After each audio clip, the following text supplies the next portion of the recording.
Hello friends, आइए मेरे channel good luck competition classes में आपका स्वागत है।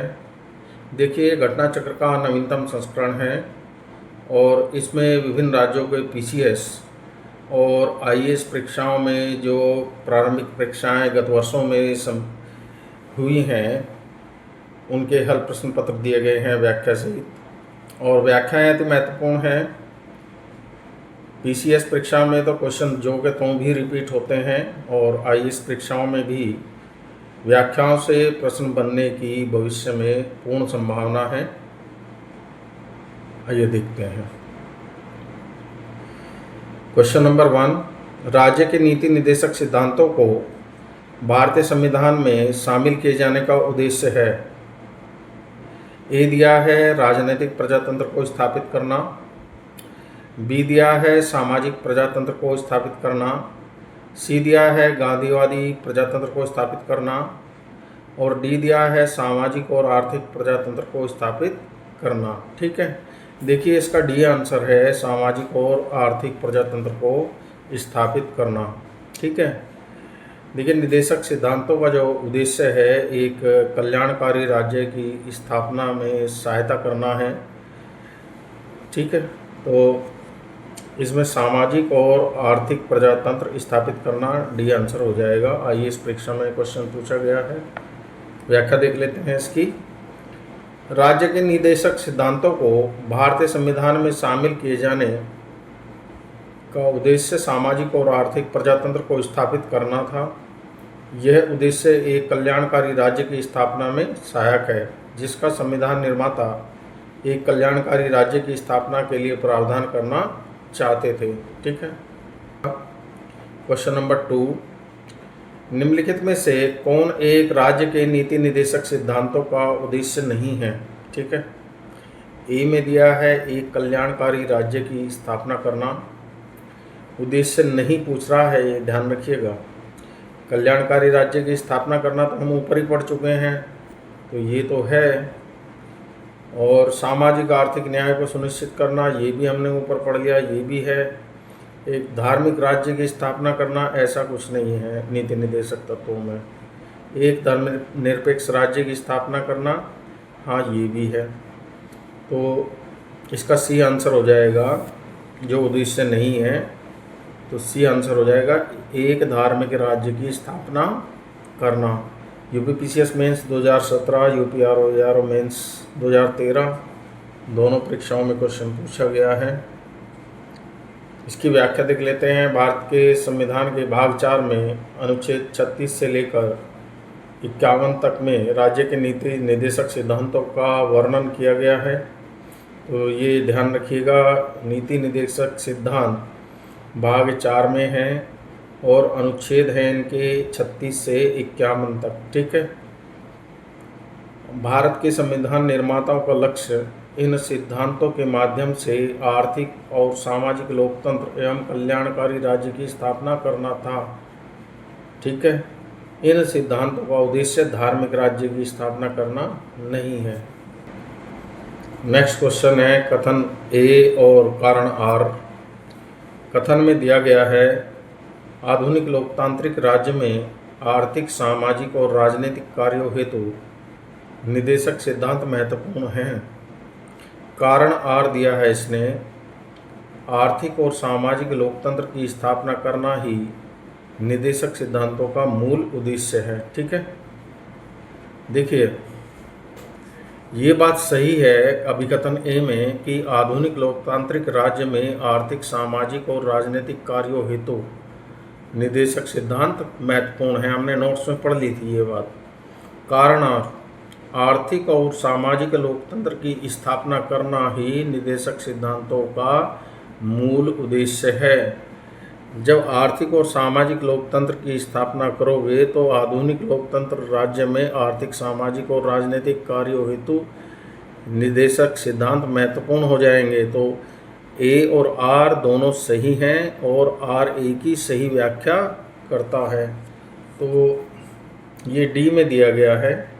यूपी पीसीएस प्री एग्जाम 2025 में क्वेश्चन पूछा गया कि भारतीय संविधान के राज्य की नीति के निदेशक तत्वों के अंतर्गत अनुच्छेद 38 की सब क्लॉज 1 में कहा गया है कि राज्य ऐसी सामाजिक व्यवस्था की जिसमें सामाजिक, आर्थिक और राजनीतिक न्याय जीवन की सभी संस्थाओं को अनुप्राणित करें। ठीक है, ये आपका जो 38 सब क्लॉज 1 है अनुच्छेद, ये आपका नीति निर्देशक सिद्धांत का अनुच्छेद है। ठीक है, भरसक प्रभावी रूप से स्थापना और संरक्षण करके लोक कल्याण की अभिवृद्धि का प्रयास करेगा। अनुच्छेद 37 के अनुसार यद्यपि राज्य के नीति निर्देशक तत्व न्यायालय द्वारा प्रवर्तनीय नहीं हैं, अनुच्छेद 37 जो नीति निर्देशक तत्वों का अनुच्छेद है वो कहता है कि ये नीति निर्देशक तत्व न्यायालय द्वारा लागू नहीं किए जा सकते। ठीक है, जैसे आपके मूल अधिकार न्यायालय द्वारा लागू किए जाते हैं, यदि उनका हनन होता है तो अनुच्छेद 32 के तहत आप सुप्रीम कोर्ट और अनुच्छेद 226 के तहत आप हाई कोर्ट जा सकते हैं। ठीक है, लेकिन नीति निर्देशक तत्वों के मामले में आप कोर्ट नहीं जा सकते, तो इसके पीछे न्यायालय की शक्ति नहीं है।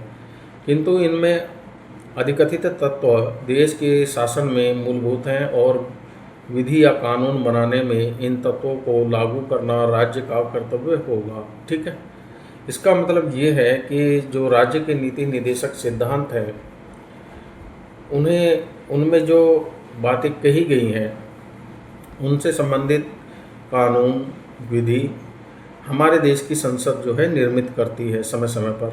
ठीक है, और यदि नीति निर्देशक तत्वों की अवहेलना किसी गवर्नमेंट द्वारा की जाती है तो 5 वर्ष बाद जनता इलेक्शन के द्वारा उस पार्टी को अपना जवाब दे देती है। ठीक है, तो किसी भी गवर्नमेंट के लिए राज्य के नीति निर्देशक तत्वों की अवहेलना करना बहुत मुश्किल होता है। ठीक है, साथ ही इसमें कुछ स्पष्ट राजनीतिक संस्थागत उद्देश्य जैसे पंचायती राज, समान नागरिक संहिता, न्यायपालिका का कार्यपालिका से पृथक्करण, अंतर्राष्ट्रीय शांति, ये भी शामिल किए गए हैं। ठीक है, अच्छा, अतः इस आधार पर अभिकथन ए ठीक है।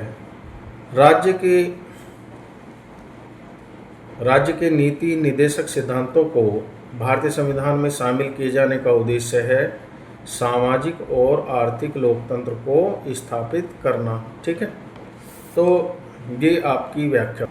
नेक्स्ट क्वेश्चन है आपका क्वेश्चन नंबर 4।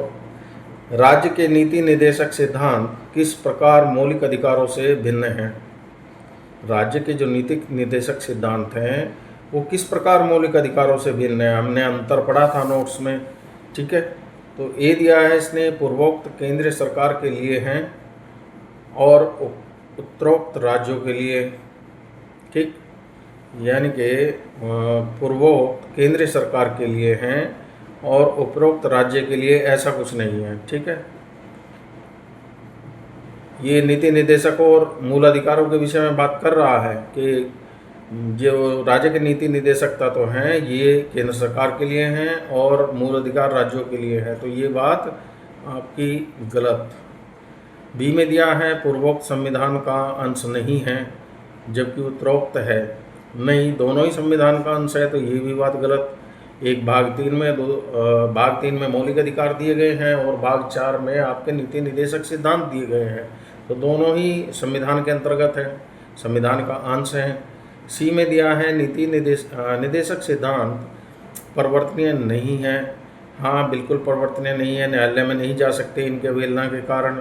जबकि मौलिक अधिकार परिवर्तनीय है। हाँ, मौलिक अधिकारों के लिए हम अनुच्छेद 32 के तहत सुप्रीम कोर्ट और 226 अनुच्छेद के तहत हाई कोर्ट जा सकते हैं अपने मौलिक अधिकारों की रक्षा के लिए, तो ये बात आपकी सही हो गई, तो सी आंसर हो गया। ठीक है, ये IAS प्री एग्ज़ाम 2009 और बिहार PCS में पूछा गया है क्वेश्चन।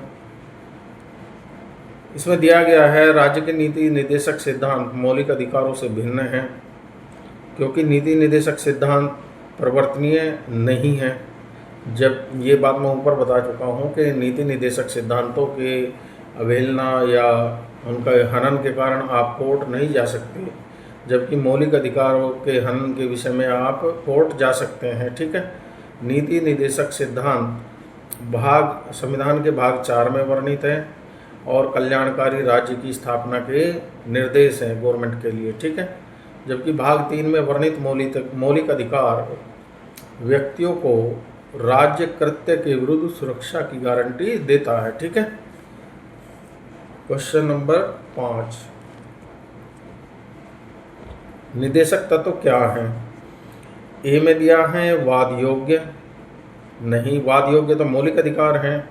बी में दिया है अवाद योग्य, हाँ अवाद योग्य है। देखिए वही बात फिर आ गई है कि यदि आपके निदेशक तत्वों का हनन होता है तो आप इनसे संबंधित मामलों में न्यायालय नहीं जा सकते, जबकि मौलिक अधिकारों के मामले में आप न्यायालय जा सकते हो। ठीक है।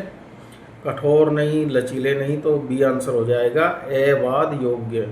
अवाद योग्य मामले वे होते हैं जिनके लिए आप न्यायालय नहीं जा सकते। ठीक है। MPPCS 2013 में क्वेश्चन पूछा गया है। इसकी व्याख्या है, भारतीय संविधान में सामाजिक आर्थिक एजेंडे को साकार करने के लिए वाद योग्य और अवाद योग्य दोनों तरह की व्यवस्थाएं समाहित हैं, जिसमें मौलिक अधिकार वाद योग्य हैं और नीति निदेशक तत्व अवाद योग्य हैं। ठीक है। नेक्स्ट क्वेश्चन है आपका क्वेश्चन नंबर 6, निम्नलिखित कथनों पर विचार कीजिए।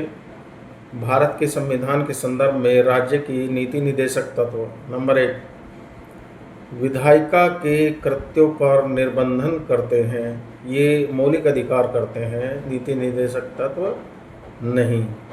नंबर 2, कार्यपालिका के कृत्यों पर निर्बंधन करते हैं, ये भी नहीं है। तो ये पूछ रहा है उपयुक्त कथनों में से कौन सा सही है। ठीक है। ए में दिया है केवल 1, बी में दिया है 2, सी में दिया है दोनों, डी में दिया है न तो 1 न 2, तो डी आंसर हो जाए इसका, न तो 1 और न 2। तो IAS परीक्षा 2017 में क्वेश्चन पूछा गया है।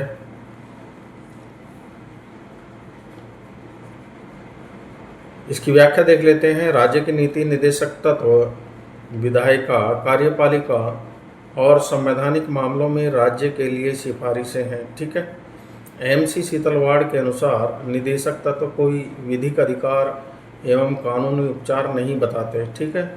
ये सभी राज्य क्रियाओं की विधायिका या कार्यपालिका के लिए प्रभुत्व पृष्ठभूमि का निर्माण करते हैं। ठीक है। अतः राज्य की नीति निदेशकता तो न तो विधायिका के कृत्यों पर निर्बंधन है यानी कि पाबंदी लगाते हैं और न ही कार्यपालिका के कृत्यों पर पाबंदी लगाते हैं। ठीक है। देखिए नीति निदेशक तत्वों में जो बातें कही गई हैं उससे संबंधित समय समय पर जो तत्कालीन सरकार है उन्होंने बहुत सारे कानून और अधिनियम पारित किए हैं। ठीक है। जैसे बच्चों के लिए शिक्षा की व्यवस्था और महिला उत्पीड़न से संबंधित कानून, और जैसे गोवध निवारण अधिनियम है, पशु क्रूरता अधिनियम है, और आपके राष्ट्रीय स्मारक जो हमारे राष्ट्रीय स्मारक हैं उनसे संबंधित उनकी सुरक्षा के लिए कानून है। ठीक है। और पर्यावरण सुरक्षा के लिए कानून बनाए गए हैं। ये सभी बातें जो हैं नीति निदेशक तत्वों में कही गई है और समय समय पर जो तत्कालीन सरकार है उन्होंने इससे संबंधित कानून और अधिनियम पारित किए हैं। ठीक है।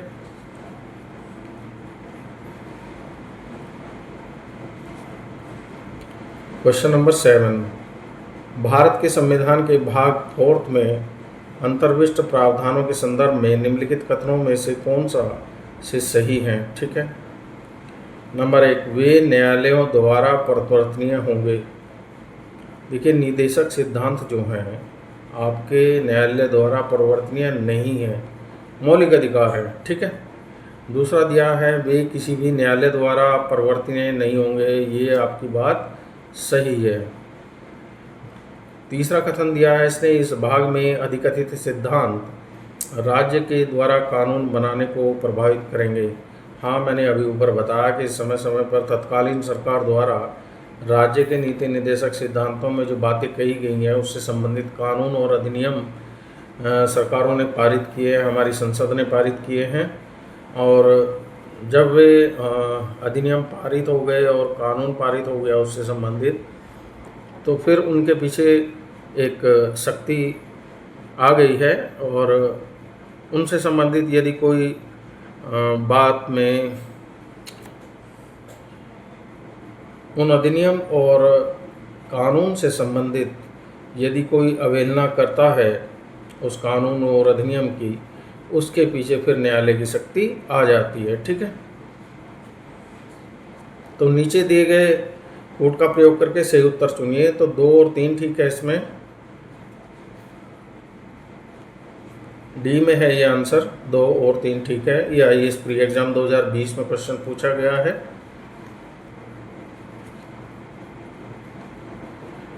व्याख्या देख लेते हैं इसकी। भारतीय संविधान का भाग 4 अनुच्छेद 36 से 51 ये राज्य के नीति निदेशक तत्वों से संबंधित है।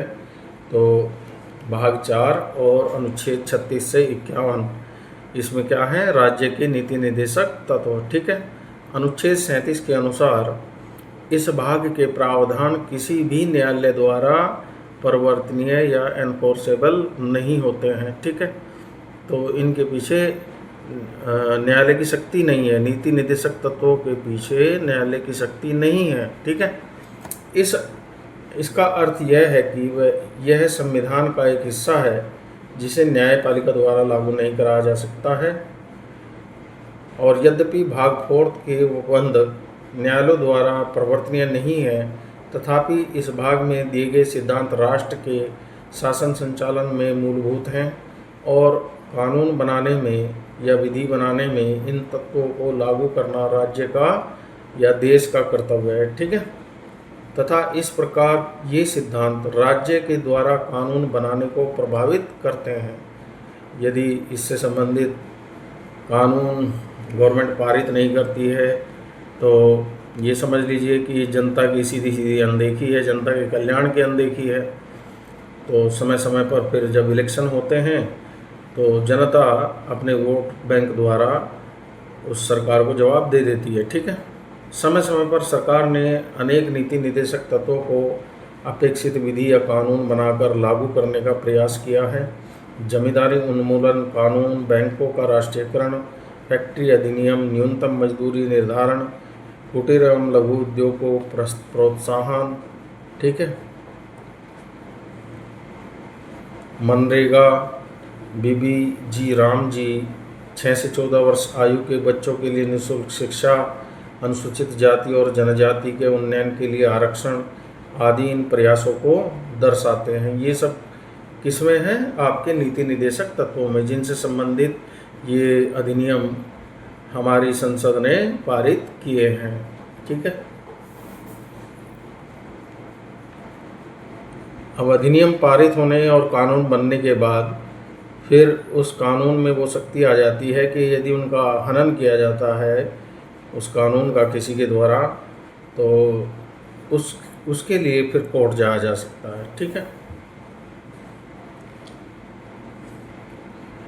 क्वेश्चन नंबर 8, भारतीय संविधान के किस अनुच्छेद में यह उल्लिखित है कि राज्य के नीति निदेशक तत्वों को किसी भी न्यायालय द्वारा लागू नहीं किया जा सकता है। अभी हमने ऊपर अनुच्छेद 37 पढ़ा है कि ये न्यायालय द्वारा परिवर्तनीय नहीं है आपके नीति निदेशक सिद्धांत। तो डी आंसर हो जाएगा इसका, अनुच्छेद 37। ठीक है, अच्छा, इसके जो अन्य अनुच्छेद दे रखे हैं अन्य ऑप्शंस में, तो अनुच्छेद 39 से राज्य द्वारा अनुसरणीय कुछ नीति तत्व। ठीक है, और अनुच्छेद 36 में नीति निदेशक तत्व की परिभाषा है। ठीक है, और अनुच्छेद 38 में राज्य लोक कल्याण की अभिवृद्धि के लिए सामाजिक व्यवस्था बनाएगा।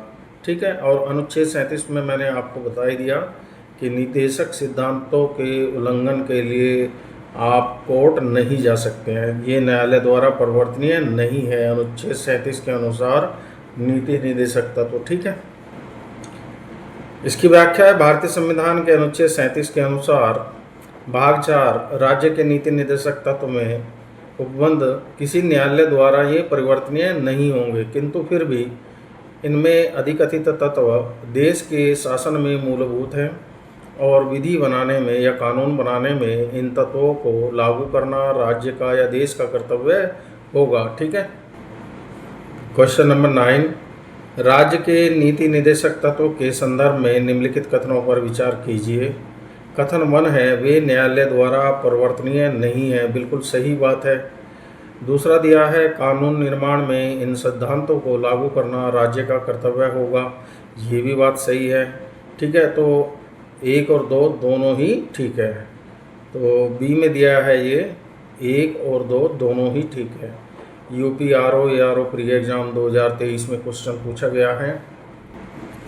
नेक्स्ट क्वेश्चन है आपका 10, राज्य की नीति के निदेशक तत्वों के बारे में निम्नलिखित कथनों पर विचार कीजिए। कथन 1 है, ये तत्व देश के सामाजिक आर्थिक लोकतंत्र की व्याख्या करते हैं। बिल्कुल सही है। और दूसरा दिया है, इन तत्वों में अंतर्विष्ट या इन तत्वों के अंदर उपबंध किसी न्यायालय द्वारा लागू या परिवर्तनीय या एनफोर्सेबल नहीं है। ठीक है, तो ये भी बात सही है, हम ऊपर पढ़ चुके हैं। तो 1 और 2 दोनों ठीक हैं। तो सी में दिया है 1 और 2। ये आईएएस प्री एग्जाम 2015 में क्वेश्चन पूछा गया था। इसकी व्याख्या है, राज्य की नीति निदेशक तत्व देश के सामाजिक आर्थिक लोकतंत्र की व्याख्या करते हैं। ठीक है, तो राज्य के जो नीति निदेशक तत्व हैं वे देश के सामाजिक और आर्थिक लोकतंत्र की व्याख्या करते हैं। राज्य की नीति के निदेशक तत्वों में अंतर्विष्ट या अंतर्निहित उपबंध न्यायालय द्वारा लागू या परिवर्तनीय नहीं है। ठीक है।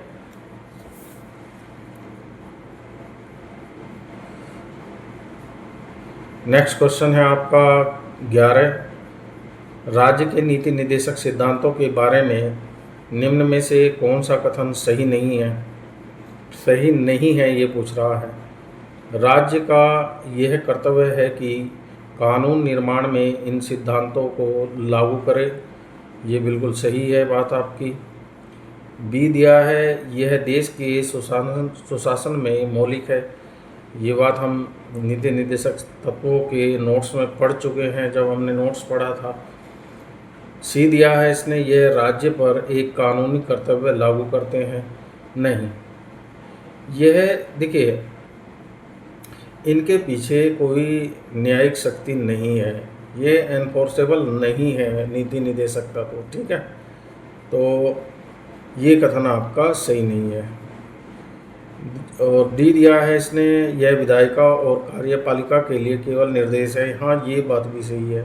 तो कौन सा सही नहीं है यही पूछ रहा है। सी आंसर हो गया आपका। ये उत्तराखंड पीसीएस 2024 में क्वेश्चन पूछा गया है।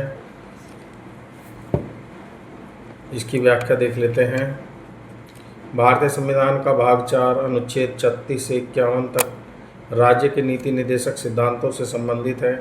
अनुच्छेद 37 के अनुसार इस भाग में अंतर्विष्ट उपबंध किसी न्यायालय द्वारा परिवर्तनीय नहीं है या न्यायालय द्वारा लागू नहीं है, अतः ये राज्य पर कानूनी रूप से बाध्य कर्तव्य लागू नहीं करते। ठीक है, किंतु फिर भी इनमें से अधिकथित देश के शासन में मूलभूत हैं और विधि बनाने में या कानून बनाने में इन तत्वों को लागू करना देश का या राज्य का कर्तव्य होगा। वस्तुतः राज्य के नीति निदेशक सिद्धांत विधायिका और कार्यपालिका के लिए संविधान प्रदत्त सकारात्मक निर्देशों के रूप में है और ये विधायिका और कार्यपालिका के कृत्यों पर निर्बंधन नहीं है। ठीक है, तो जो विधायिका और कार्यपालिका के जो कार्य हैं उन पर ये प्रतिबंध या निर्बंधन नहीं है। ठीक है, चलिए आगे चलते हैं। क्वेश्चन नंबर 12, कल्याणकारी राज्य की संकल्पना का समावेश भारत के संविधान में है। ठीक है, ये अक्सर क्वेश्चन आता रहता है, बहुत ही प्रसिद्ध क्वेश्चन है, सभी को याद होगा। तो ये राज्य के नीति निर्देशक तत्वों से संबंधित है। ये आंसर हो जाएगा इसमें, राज्य के नीति निर्देशक तत्वों में। ठीक है, बहुत सारी परीक्षाओं में पूछा गया है। BPSC, Uttarakhand PCS, UP lower subordinate, IAS pre exam 2015।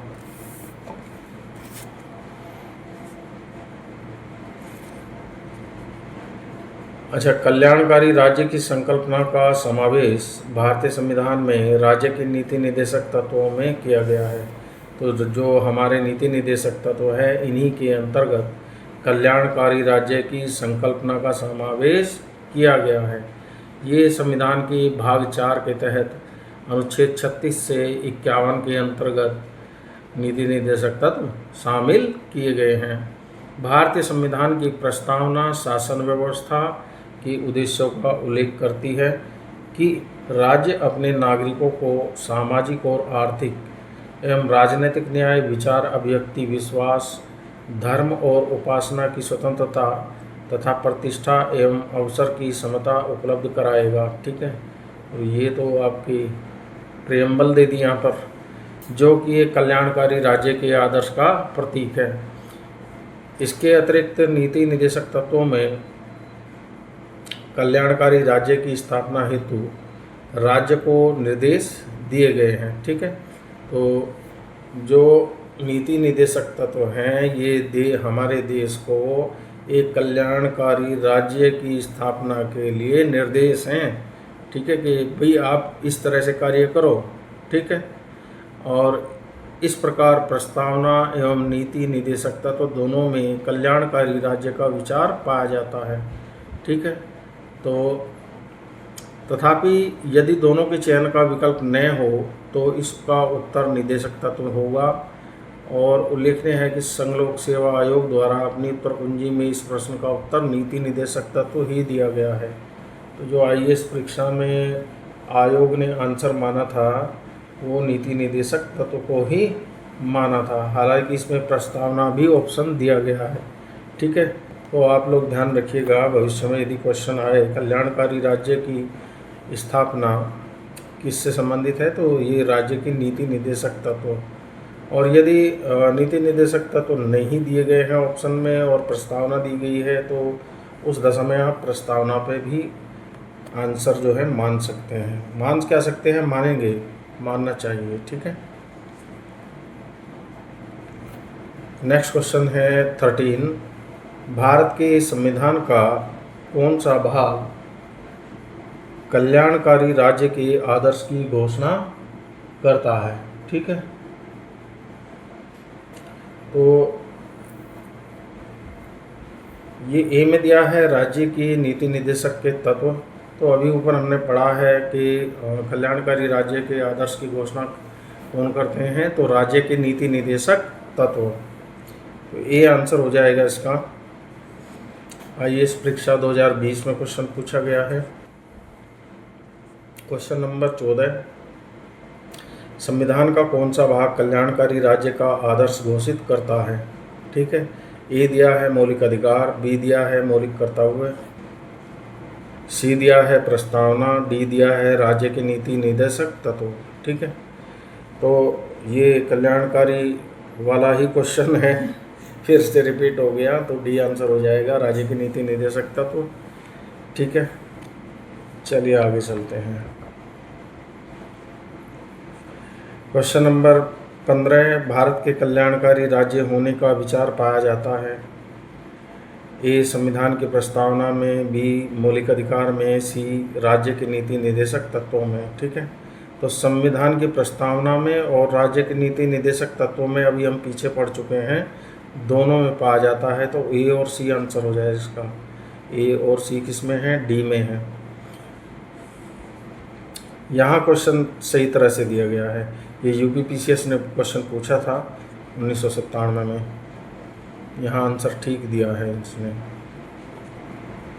Question number 16, राज्य की नीति निर्देशक तत्व सहज अध्ययन के लिए निम्न में से कौन से भागों में विभाजित किए जा सकते हैं? ठीक है, राज्य के नीति निर्देशक तत्व सहज अध्ययन के लिए निम्न में से कौन से भागों में विभाजित किए जा सकते हैं? ए में दिया है समाजवादी, बी में दिया है उदार बौद्धिकतावादी, सी में दिया है गांधीवादी और डी में दिया है उपरोक्त सभी।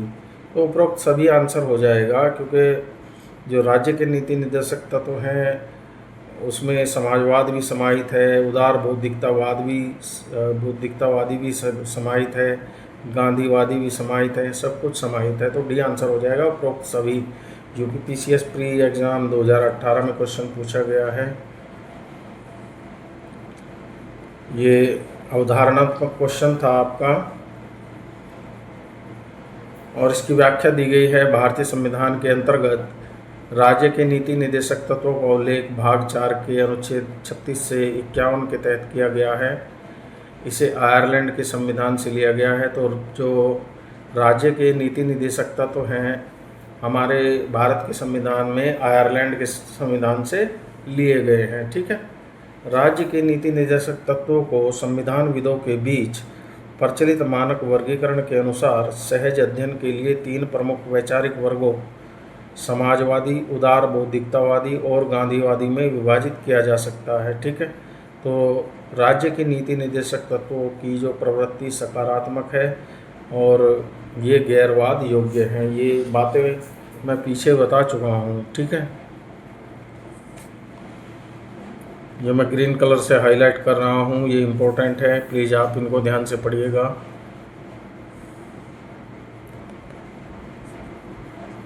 क्वेश्चन नंबर 17, निम्नलिखित में से कौन से नीति निर्देशक तत्व गांधी सिद्धांतों के अनुरूप नहीं है? ठीक है। देखिए, ग्राम पंचायतों का गठन ये गांधी जी ने बात कही थी। ठीक है। और समान नागरिक संहिता ये गांधी जी ने बात नहीं कही थी। और 3 दिया है ग्रामीण क्षेत्रों में कुटीर उद्योगों की प्रोन्नति, ये बात गांधी जी ने कही थी। और चौथा दिया है काम का अधिकार। ठीक है। तो ये भी गांधी जी ने बात नहीं कही थी। तो 1 और 3 ये किस में है? सी में है। अच्छा, ये पूछ रहा है गांधीवादी सिद्धांतों के अनुरूप नहीं है, तो 2 और 4, तो ये सी में दिया है 2 और 4। ठीक है। बिहार पीसीएस प्री एग्जाम 2025 में क्वेश्चन पूछा गया है, तो सी आंसर हो जाएगा इसका। अच्छा, कथन 1 ग्राम पंचायतों के गठन और कथन 3 ग्रामीण क्षेत्रों में कुटीर उद्योगों की प्रोन्नति गांधीवादी सिद्धांतों के अनुरूप है। जब आप भारतीय राष्ट्रीय आंदोलन पढ़ोगे तो वहाँ पर जो गांधी जी के विचार हैं और गांधीवादी सिद्धांत हैं वहाँ पढ़ेंगे आप कि गांधी जी ने ग्राम पंचायतों और ग्रामीण क्षेत्र में कुटीर उद्योगों की प्रोन्नति के लिए अपने विचार व्यक्त किए थे।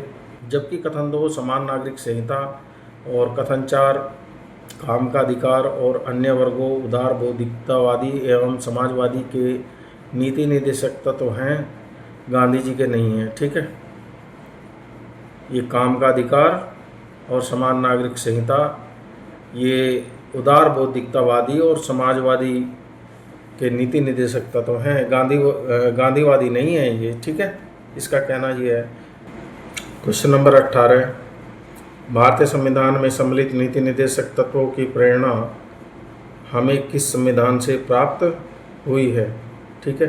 तो नीति निर्देशक तत्व जो हैं हमारे आयरलैंड के संविधान से लिए गए हैं, ऑस्ट्रेलिया के संविधान से समवर्ती सूची ली गई है, और फ्रांस के संविधान से गणतांत्रिक व्यवस्था ली गई है, और अमेरिका के संविधान से आपका मूल अधिकार लिए गए हैं, और न्यायिक पुनर्वावलोकन की व्यवस्था ली गई है, और राष्ट्राध्यक्ष यानी राष्ट्रपति का चुनाव लिया गया है, और राष्ट्रपति पर महाभियोग लाने की प्रक्रिया भी अमेरिका के संविधान से ली गई है, और उपराष्ट्रपति का पद भी अमेरिका के संविधान से ही लिया गया है। ठीक है।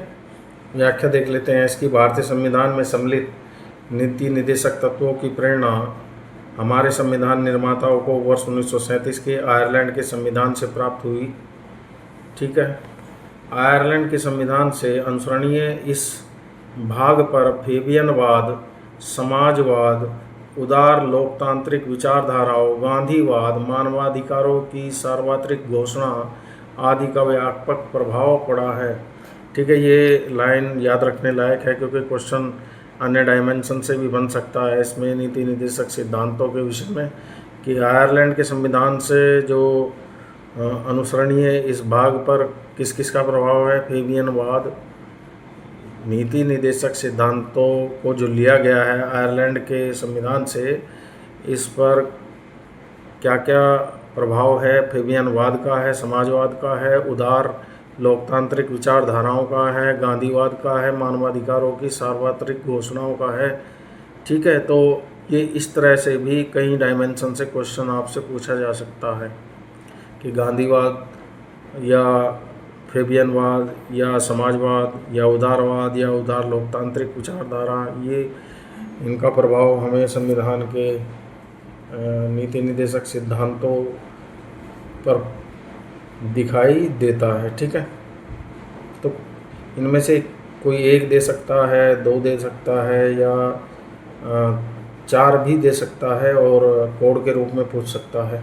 कथन कारण में भी क्वेश्चन बन सकता है इस पर, तो इसको थोड़ा ध्यान से देखिएगा। नेक्स्ट क्वेश्चन है आपका 19।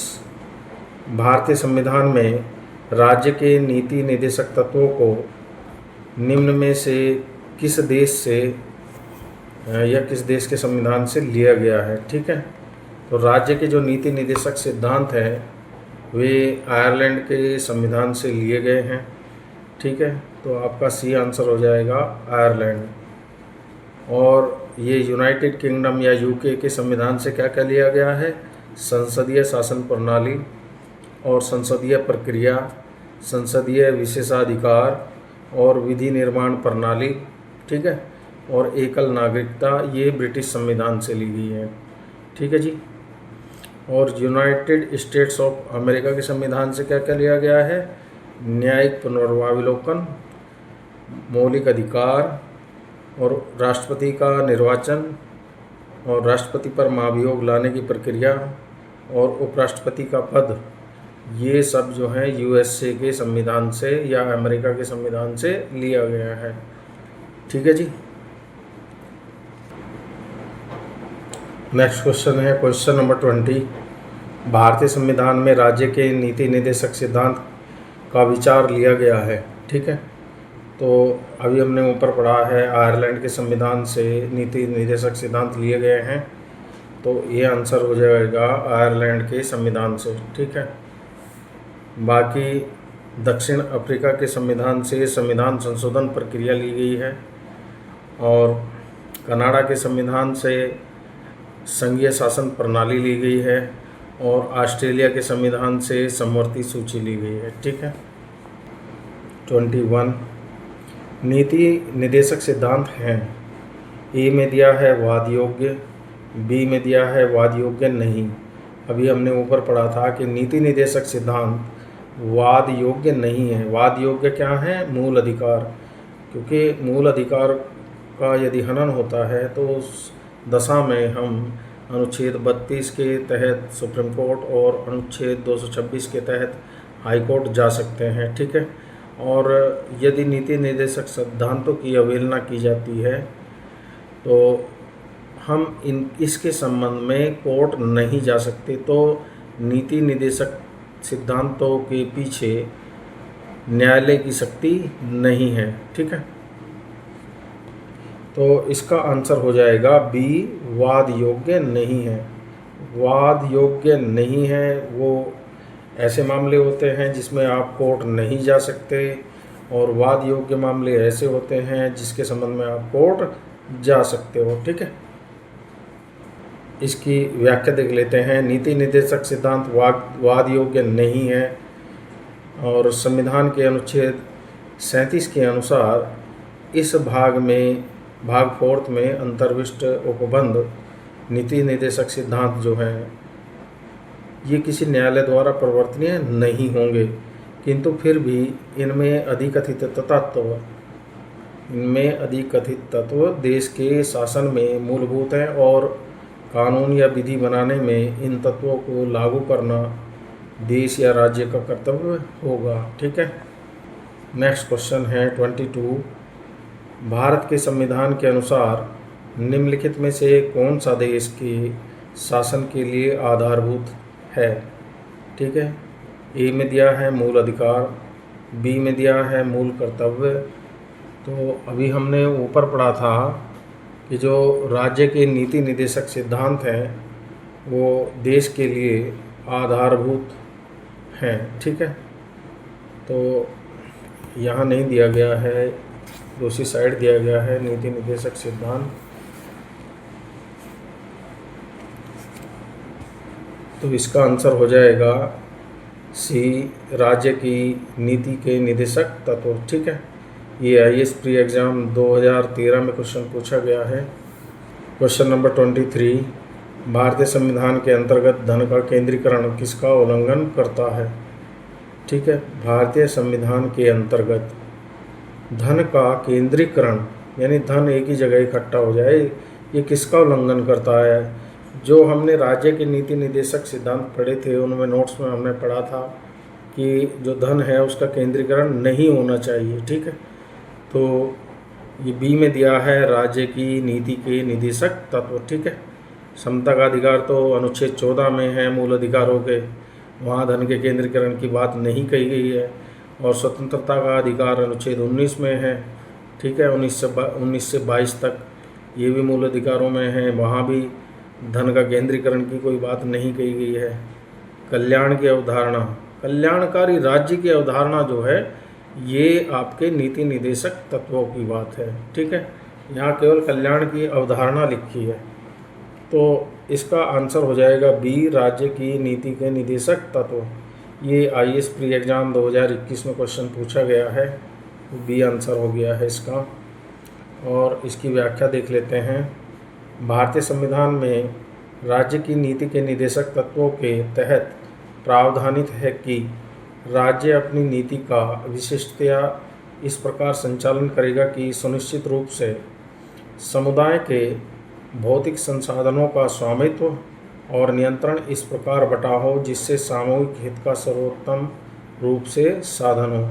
ठीक है, तो देश के लिए ये कहा गया है नीति निर्देशक तत्वों में कि जो धन है या संसाधन है उनका जो स्वामित्व है और नियंत्रण है वो इस प्रकार बटा हो कि जिससे सामूहिक हित सर्वोत्तम रूप से हो जाए। ठीक है, अच्छा, अनुच्छेद 39 खा ये भी आपका नीति निर्देशक तत्वों का अनुच्छेद है।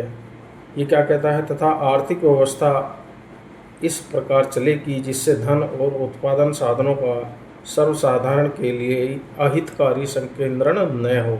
अच्छा, अनुच्छेद 39 गा क्या कहता है? इस प्रकार धन का केंद्रीकरण भारतीय संविधान के अंतर्गत राज्य की नीति के निदेशक तत्वों का उल्लंघन करता है। ठीक है, तो धन के केंद्रीकरण की बात को नकारा गया है किसमें?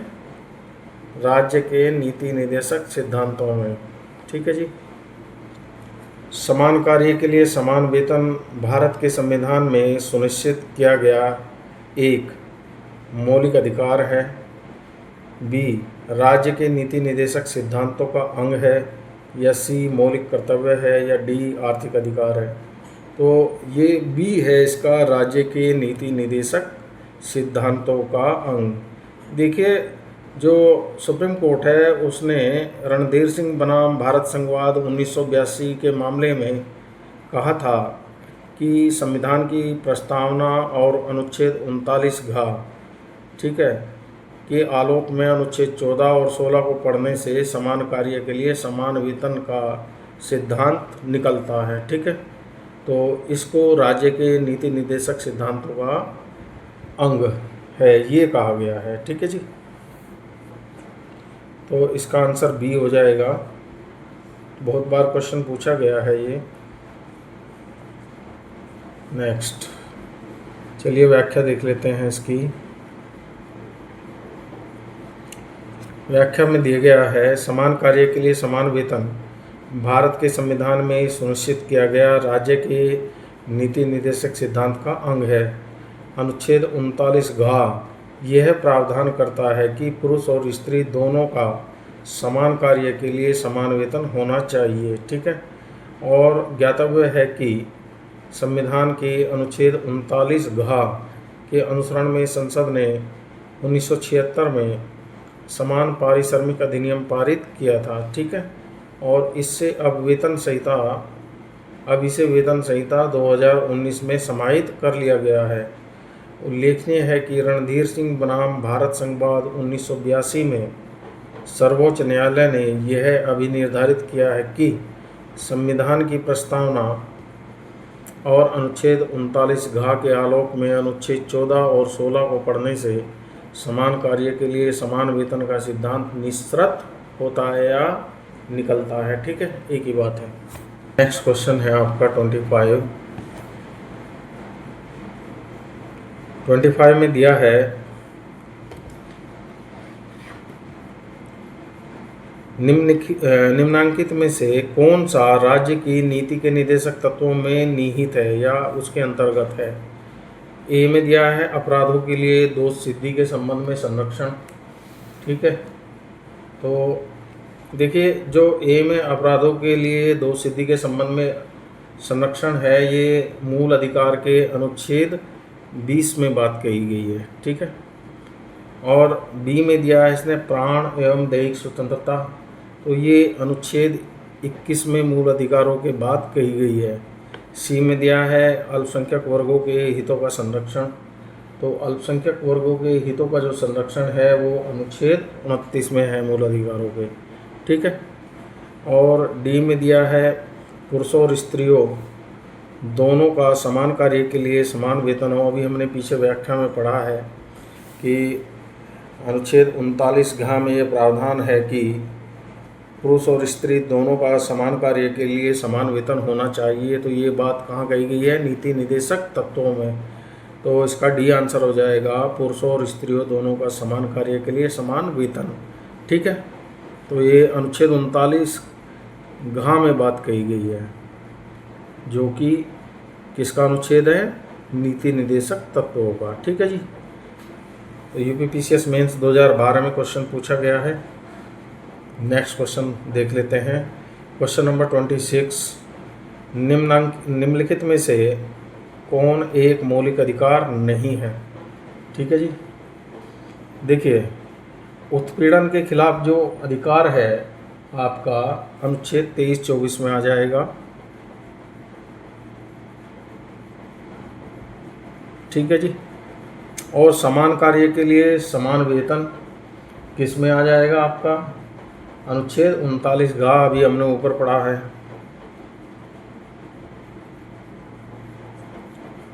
ठीक है, और कानून के समक्ष बराबरी अनुच्छेद 14 है ये मूल अधिकार का।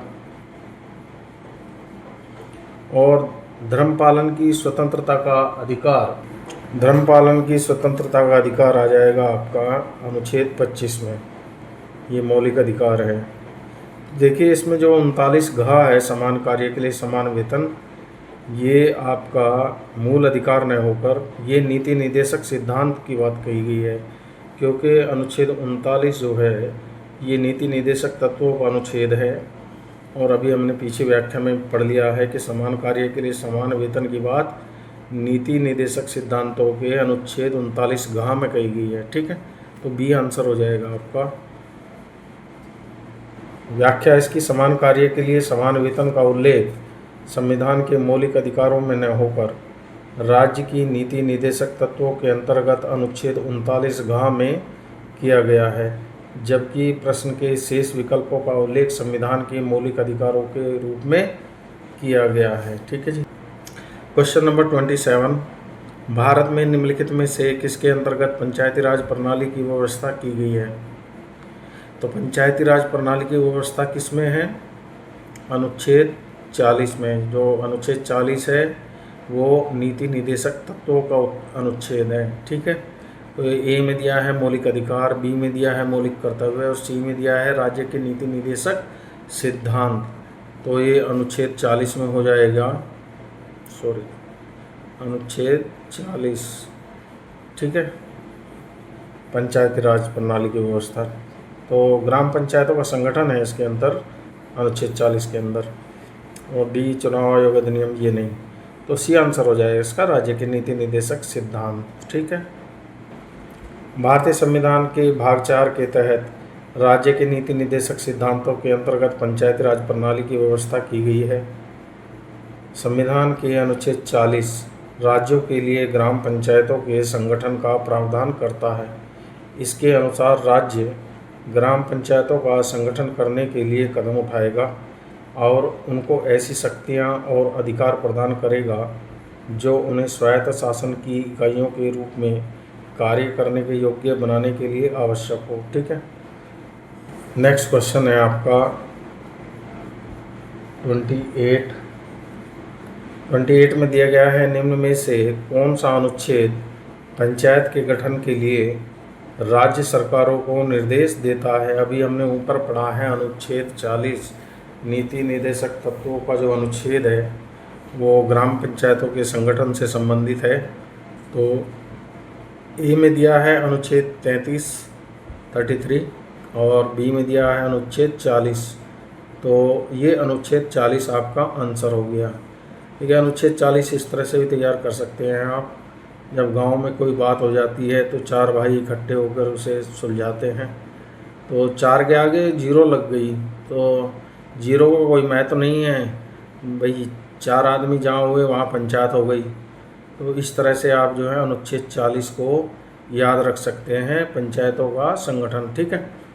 अच्छा, बाकी और कोई आपका अच्छा आइडिया हो, अच्छा कोड बन सकता हो तो वो बना लीजिए। बहरहाल याद रखना है आप लोगों को। ठीक है जी। अच्छा, इसमें आपके क्वेश्चन नंबर 28 में अनुच्छेद 33 दिया है। तो अनुच्छेद 33 में क्या है? 33 में भाग 3 में प्रदत्त मौलिक अधिकारों को आपातकाल में संसद द्वारा स्थगित या निरसित करना। ठीक है। अच्छा, अनुच्छेद आपका 48 क्या कहता है? कृषि एवं पशुपालन का संगठन। और अनुच्छेद 50 क्या कहता है? कार्यपालिका का न्यायपालिका से पृथक्करण। ठीक है। तो देखिए, ये मैंने तो ऐसे तैयार किया था कि 100 तो कंप्लीट होता है और 50-50।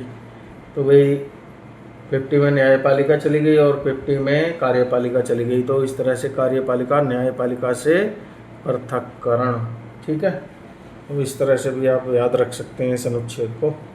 ये बिहार PCS प्री एग्ज़ाम 2018 में क्वेश्चन पूछा गया है और इसका जो आंसर है वो बी है, अनुच्छेद 40 ग्राम पंचायतों का संगठन। नेक्स्ट क्वेश्चन है आपका क्वेश्चन नंबर 29, निम्नलिखित अनुच्छेदों में से कौन एक राज्य सरकार को ग्राम पंचायतों को संगठित करने के लिए निर्देशित करता है। ठीक है। तो अनुच्छेद 32 दिया है इसने, अनुच्छेद 40। अभी हमने पीछे 2-3 क्वेश्चनों में पढ़ा है कि अनुच्छेद 40 में जो ग्राम पंचायतों का संगठन है उसकी बात कही गई है। मैं बार बार कह रहा हूँ, अगर किसी के याद ना हो तो गांव में जब झगड़ा होता है तो 4 भाई इकट्ठे होते हैं तो वो पंचायत ही मानी जाती है। तो 4 के आगे 0 है, इसमें तो 0 कोई महत्व नहीं है। तो भाई 4 भाई जहाँ इकट्ठे हो गए वहाँ पंचायत हो गई। और तो 4 के आगे 0 लगा दो तो अनुच्छेद 40 आपका ग्राम पंचायत बन गया। तो ग्राम पंचायतों का संगठन, इस तरह आप याद रख सकते हो। ठीक है। और अनुच्छेद 32 क्या है? अनुच्छेद 32 आपका ये संवैधानिक उपचारों का अधिकार है। ठीक है। और अनुच्छेद 48 में क्या है? कृषि एवं पशुपालन का संगठन। ठीक है। और अनुच्छेद 51 क्या है? अंतर्राष्ट्रीय शांति और सुरक्षा की अभिवृद्धि। ठीक है। तो ये अनुच्छेद 51 में दिया गया है। तो यूपीपीएससी 2017 और यूपीपीसीएस में ये 2014 में क्वेश्चन पूछा गया है। दो एग्ज़ाम में पूछा गया है। नेक्स्ट पे चलते हैं। क्वेश्चन नंबर 30, भारत के संविधान के अंतर्गत ग्राम पंचायतों का गठन ए में दिया है एक मूलभूत अधिकार है। नहीं भाई, हमने पढ़ा है ऊपर अनुच्छेद 40 के अंतर्गत राज्य के नीति निर्देशक सिद्धांतों में है जो ग्राम पंचायतों का संगठन है। ठीक है। बी में दिया है एक मूल कर्तव्य, नहीं मूल कर्तव्य भी नहीं है। सी में दिया है निदेशक सिद्धांत, हाँ इसमें है। तो सी आंसर हो जाएगा आपका निदेशक सिद्धांत। ठीक है। ये क्वेश्चन नंबर 31, सूची फर्स्ट का सेकंड से सुमेलन कीजिए। एक तरफ सूची फर्स्ट में जो दिया गया है वो किस अनुच्छेद में है ये पूछ रहा है ये, ठीक है। तो दूसरी सेकंड वाली जो सूची दी गई है उसमें अनुच्छेद दिए गए हैं। तो देखिए अनुच्छेद आपका ग्राम पंचायतों का गठन किस में था, अनुच्छेद 40 में, तो आपका 5 आ गया। और समान आचार संहिता किस में है, अनुच्छेद 44 में, 1 आ गया। तो मैंने ये समान आचार संहिता मैंने जो तैयार की थी, तो ये अनुच्छेद 44 जो है ये 4 दोनों बराबर है, समान है। तो समान का मतलब समान आचार संहिता, ठीक है। तो मैं इस तरह से तैयार किया था ये कोड, आप लोग भी कर सकते हैं, आसानी रहेगी याद रखने में। 4 दोनों समान हैं तो समान नागरिक संहिता बन गई इससे, समान आचार संहिता, ठीक है। कृषि एवं पशुपालन का गठन, ठीक है। कृषि एवं पशुपालन का गठन आपका हमने कहाँ पढ़ा था, अनुच्छेद 48 में, तो 2 में आ गया ये, ठीक है। और डी में दिया है न्यायपालिका का कार्यपालिका से पृथक्करण, ये कहाँ पढ़ा था हमने, अनुच्छेद 50 में, तो ये तीसरे में आ जाएगा। तो मैंने अभी बताया था कि कोई भी चीज़ % 100 होती है तो भाई 50 न्यायपालिका को चली गई और 50% कार्यपालिका को चली गई, तो 50-50 हो गया न्यायपालिका का कार्यपालिका से पृथक्करण। तो इस तरह से आप जो है अनुच्छेद 50 को याद रख सकते हो, न्यायपालिका कार्यपालिका से पृथक्करण, ठीक है। और अंतर्राष्ट्रीय शांति का विकास ये बचा अनुच्छेद 51, तो ये आपका 4 आ जाएगा इसमें। तो 5, 1, 2, 3, 4, ठीक है।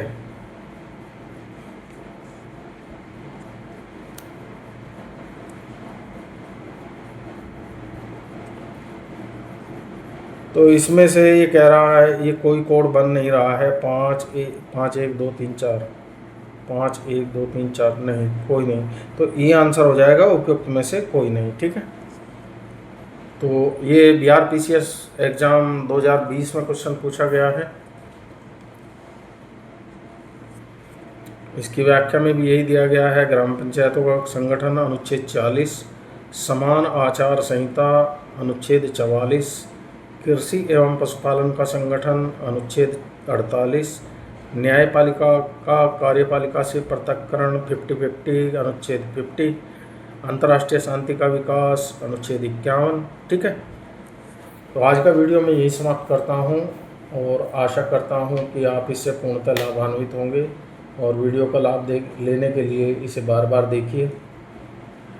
थैंक यू, मिलता हूँ अगले वीडियो में, ठीक है।